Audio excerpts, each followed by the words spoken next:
Hoje nós vamos falar sobre violência contra a mulher e racismo. A nossa entrevistada é Juliana Santos Vogren, ela é chefe do Departamento de Advocacia Política e de Litígio Estratégico da ENAR, Organização Europeia de Luta às Diferentes Formas de Discriminação, é fundadora da Revibra, entidade que presta assistência jurídica gratuita às vítimas brasileiras de violência doméstica e às famílias em disputa de guarda internacional. É membro da Rede Europeia contra o Racismo, apresentadora do Black Excellence Talk Series na RTP Portugal-África, é mestre em estudos jurídicos e políticos europeus pela Universidade Católica de Louvain, na Bélgica, bacharel em Direito pela Universidade Federal do Rio de Janeiro, tem pós-graduação na Universidade de Oxford, no Reino Unido, e especialização na Universidade de Freiburg, Alemanha. Olá, Juliana, seja bem-vinda, bom dia.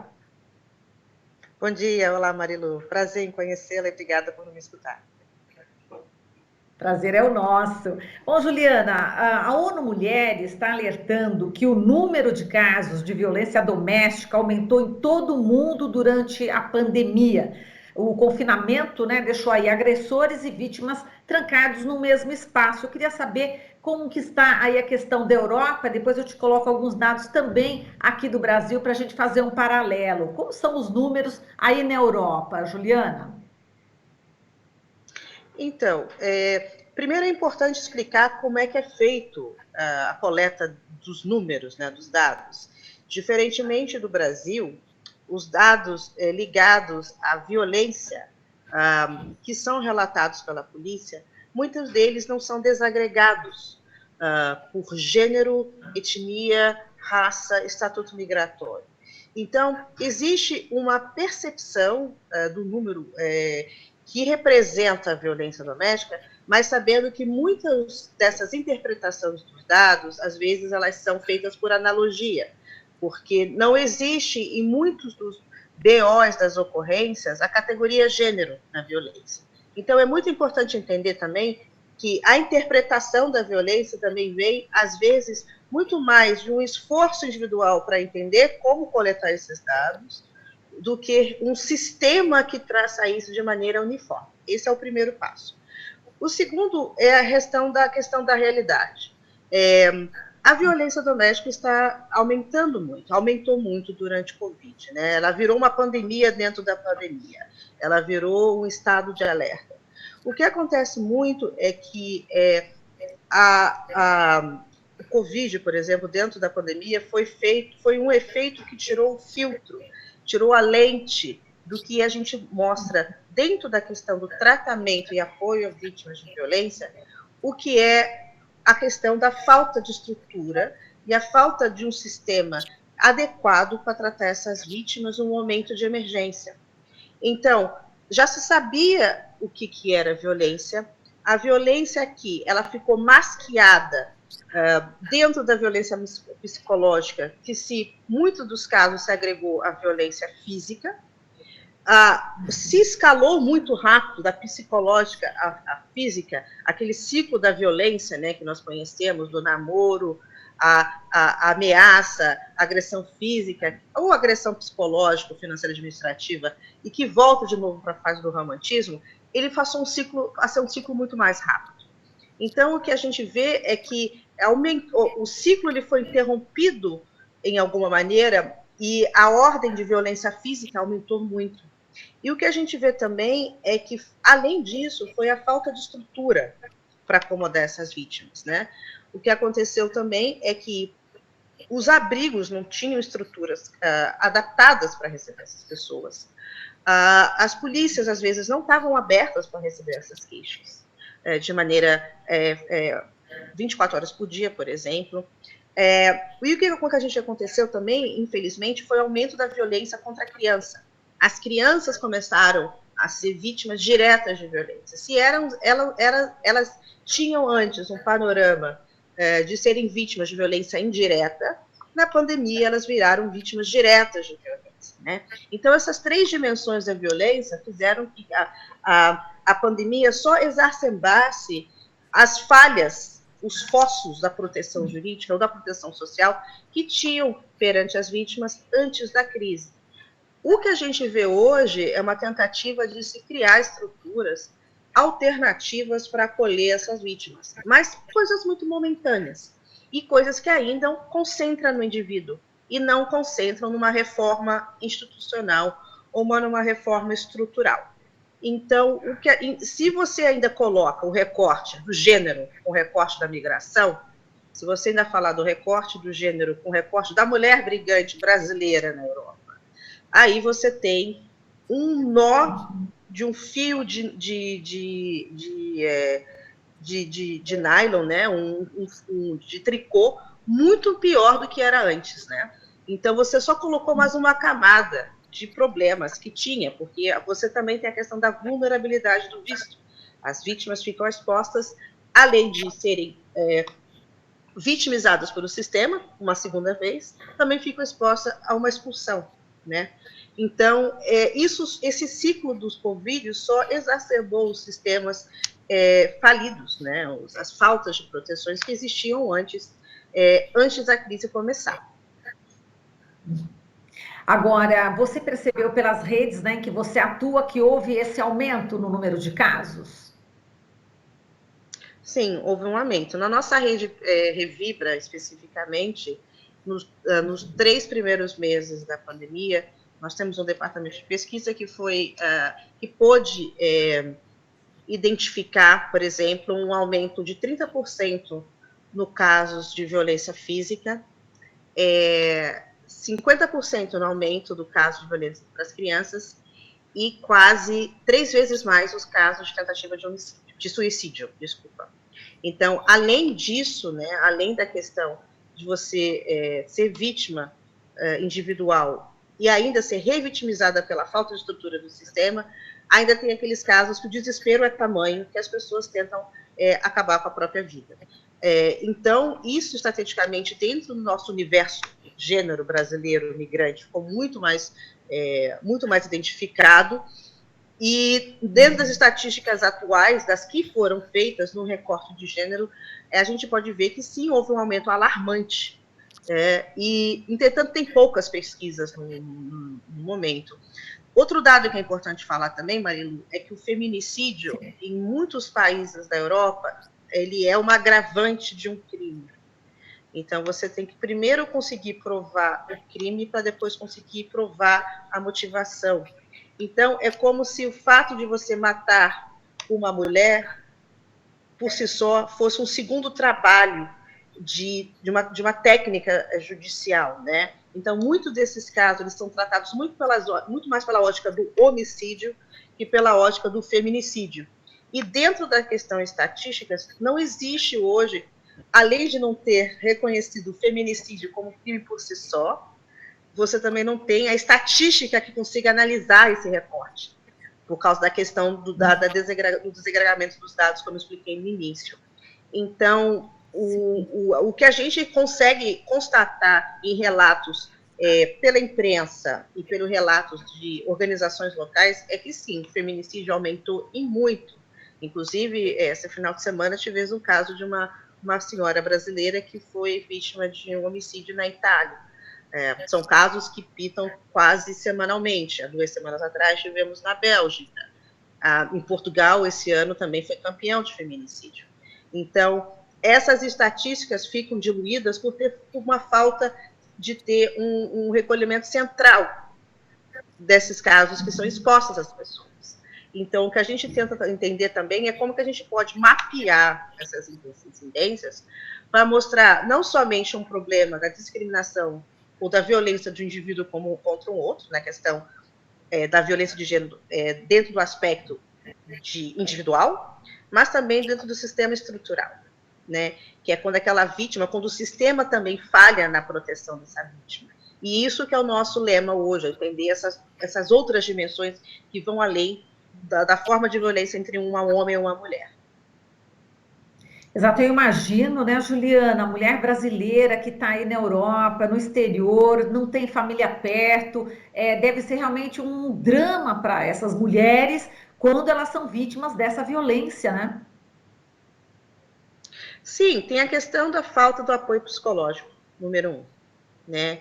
Toda vítima de violência doméstica ou de violência de gênero começa por uma fase de se culpar, de não acreditar que elas têm o direito de sentir como vítima ou como uma pessoa que está desprotegida e merece atenção.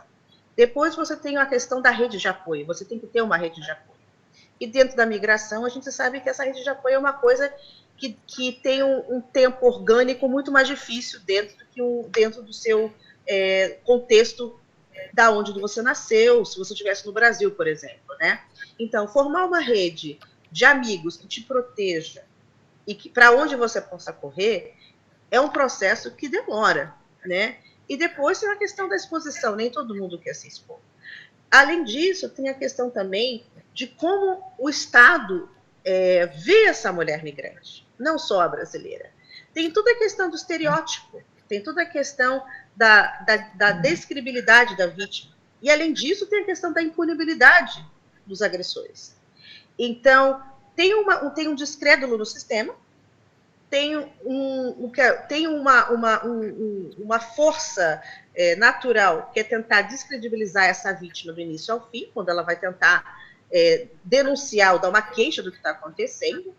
Tivemos casos, inclusive, acontece muito, onde a vítima vai denunciar um caso de violência e, por ser migrante, ela é presa. Porque os policiais não acreditam que ela tenha residência, ou quando está no estatuto de estar sem documento, eles privilegiam o fato de ela estar sem documento, que é a questão da segurança, que o fato da segurança dela própria como indivíduo. Então, eles privilegiam muito mais a segurança do Estado, entre aspas, porque a questão da migração é uma questão de segurança, do que a proteção dessa mulher. Então, o que acontece é o que a gente chama do fosso da justiça, né? Que é muito a etiqueta máxima da questão da mulher migrante, é que você não tem o apoio no momento da investigação, você é descredibilizada pela polícia, se tem a chance de ter uma queixa que vira denúncia, o sistema de justiça não vai te amparar de maneira igual ao que trataria outra pessoa da nacionalidade do país onde você mora, ou nos trata igual, como se fosse uma questão de discriminação perante ao homem, e depois, mesmo que você consiga passar por todas essas etapas, você tem sentenças que são muito inexpressivas, elas são sentenças que praticamente não punem nem criminalmente, nem civilmente o agressor. Por exemplo, tem países onde colocam que a pena de violência doméstica é algo equiparado a uma multa de trânsito, que é 25 euros. Então, é um sistema que, infelizmente, perpetua por si só a violência do lado individual, mas também a violência de Estado. E o que acontece é que, sabendo desses percalços, sabendo dessas dificuldades, as mulheres não denunciam, elas preferem tomar a sua vida ou recomeçar de uma outra forma sem denunciar esses agressores.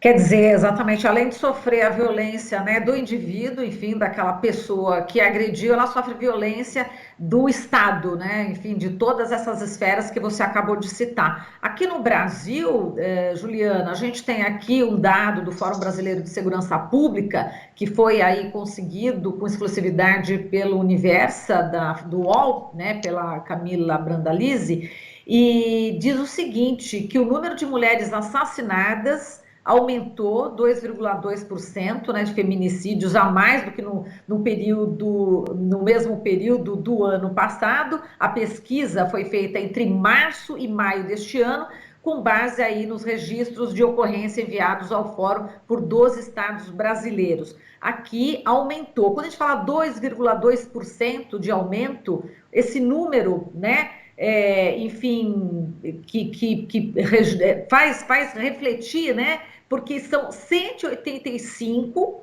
né, mulheres mortas para 189 mulheres mortas. Quer dizer, é uma tragédia que a gente vive aqui no Brasil, né? Esses números são bem diferentes do que acontece aí na Europa? Como eu expliquei, né, a questão da Europa, o grande problema da impunidade é a questão da visibilidade.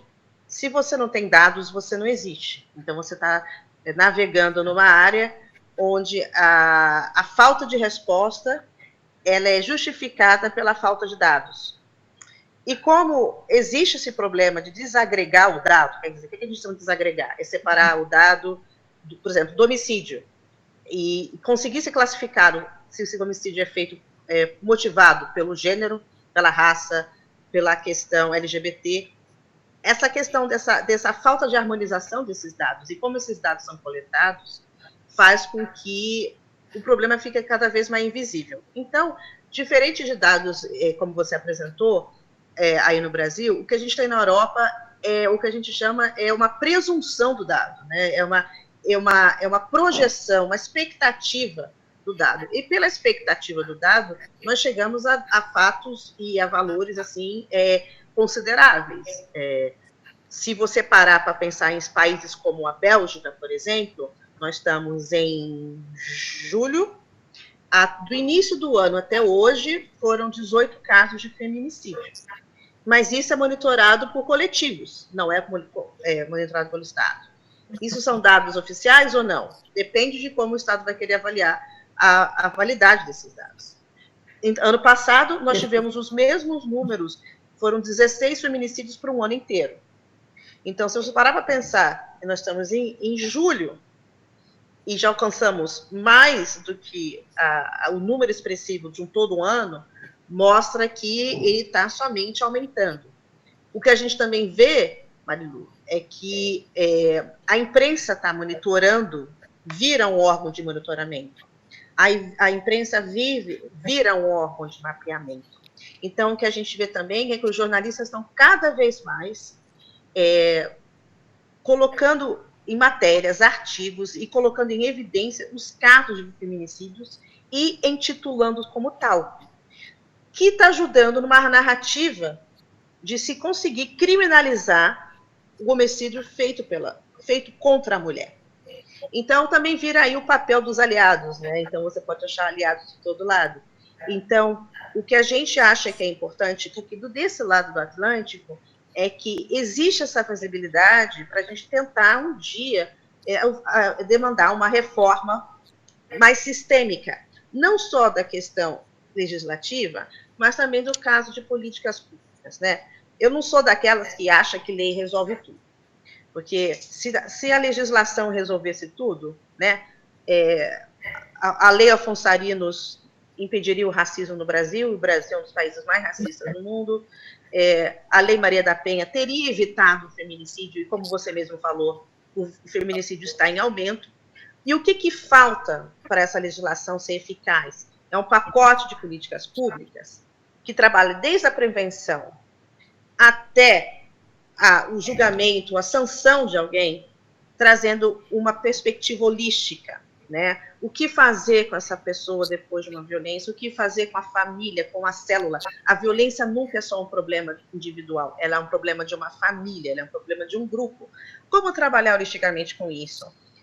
Tem aqueles que gostam, né, que preferem trabalhar com o agressor. Como é que você trabalha com o agressor? Como é que você faz que o sistema de justiça seja adaptado para tratar a perspectiva individual, mas também a perspectiva estrutural, sistêmica da questão do abuso, né? Onde está faltando a gente reconhecer feminicídio como feminicídio? Onde é que a justiça está sendo muito tolerante e não deixar passar os casos que são de grave feminicídio como simples multas de trânsito?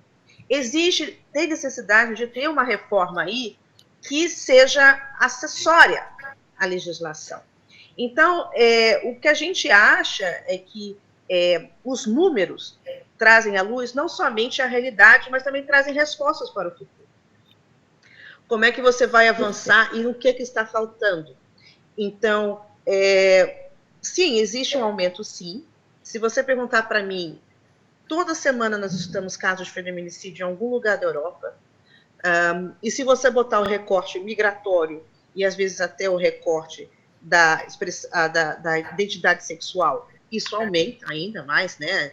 A questão da transfobia é uma coisa gritante em alguns países da União Europeia, dentro do recorte de gênero, né? Você põe o recorte de gênero mais o recorte LGBT, você tem aí números muito alarmantes.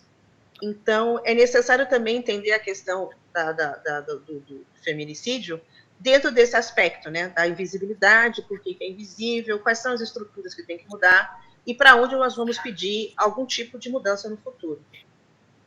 Perfeito. Juliana, a gente já está no finalzinho, o tempo já está acabando, mas só para falar, né, em relação à mulher negra, né, que imagina, a gente sabe aí que tem pessoas, esse movimento de extrema-direita aí crescente, também ela acaba sendo mais vitimizada, não é não, a mulher negra? Sim, tem toda a questão tem duas questões, né, dentro da migração. Tem a questão do racismo e tem a questão da racialização, né? Então, a mulher negra, ela vai sofrer o racismo pela cor da sua pele, mas também vai sofrer uma racialização por ser migrante, no meu caso, por exemplo, daquelas mulheres que são brasileiras, né? Que às vezes a racialização vai além da questão da cor da pele.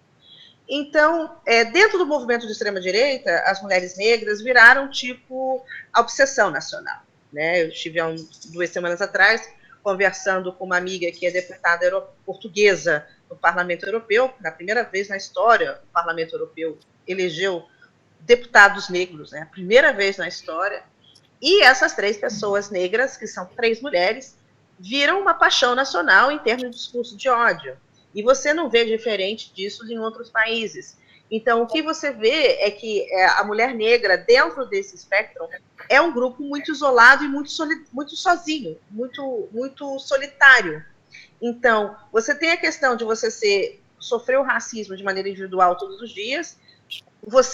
Se você for migrante, você sofrer todas aquelas exclusões por ser migrante. E se você é um alvo social, você tem todo o discurso político sobre o qual uma pauta é toda redigida em cima de pessoas como você. Então, é uma resistência ao cubo, né? Que passou da parte individual e estrutural e virou quase uma questão política. O que você vê muito também, além do lado negativo, é o lado positivo. A resistência da mulher negra é um dos movimentos mais fortes da Europa. Os movimentos de mulheres afrodescendentes são os movimentos mais fortes, mais vocais e mais presentes nas mesas de negociações. Entretanto, o que a gente vê é que também existe uma fatiga no movimento pela falta dessa proteção. Quando você vê mulheres como a nossa colega Joacine Moreira, de Portugal, sendo atacada semanalmente e sendo vítima de discurso de ódio, mas também de ameaça de morte, a gente se sente totalmente desprotegida, porque as pessoas não têm noção que não é só um político difamando, exprimindo ódio pela verbalização de uma frase. O discurso de ódio já foi demonstrado academicamente, ele é o fio condutor que leva ao crime de ódio. Né? Essa semana, um ator negro foi morto em Portugal em crime de ódio, né? Motivação de ódio. Antes de ele morrer, antes de assassiná-lo, a pessoa disse uma expressão de cunho racista antes de ferir 8 tiros em relação a essa pessoa. Então, o que as pessoas o que é necessário ter uma certa entendimento é o que o discurso de ódio por si só não é só uma questão de sanção ou uma questão de tentar se colocar limites, mas é que esse discurso de ódio motiva a crimes de ódio. Então, além disso, nós estamos expostas a sermos vítimas no cotidiano a crimes que atacam a nossa integridade física. O que também não é muito diferente do Brasil, né? Mas na Europa nós temos uma questão, que é a questão da falta de proteção por estatuto migratório, e às vezes a questão também da mulher negra, mesmo europeia, ser descredibilizada pelo sistema de justiça. De novo, o fóssil da justiça, a gente chega aqui no mesmo problema. Então, o que nós gostaríamos de ver é mais sanção, é um sistema mais crédulo, que ponha essa impunibilidade à tona, né? Que as pessoas não saiam impunes sempre, a todo momento, né? E que as forças políticas comecem também a contra-atacar os seus pares, né, políticos. porque realmente está chegando num momento muito complicado da história do movimento racista no mundo, não só no Brasil. Você traz uma sensibilidade ao tema, mas você também traz um ódio ao tema. As pessoas não querem conversar sobre isso, as pessoas têm medo de largar os seus privilégios. Então, é importante ver todas essas dimensões antes de tratar soluções para o futuro. Perfeito. Juliana, foi um prazer conversar com você. Certamente virá mais vezes aqui na Rádio Brasil Atual e na TVT. Foi ótimo aqui toda a sua reflexão, viu? Um forte abraço para você. Igualmente. Obrigada, Marilu. Um abraço a todos da TVT. Obrigada. Falamos aqui com a Juliana Santos Vogren, ela que é chefe do Departamento de Advocacia Política e de Litígio Estratégico da ENAR, Organização Europeia de Luta às Diferentes Formas de Discriminação, e fundadora da Revibra, entidade que presta assistência jurídica gratuita às vítimas brasileiras de violência doméstica e às famílias em disputa de guarda internacional. Você está ouvindo Jornal Brasil Atual. As notícias que os outros não dão.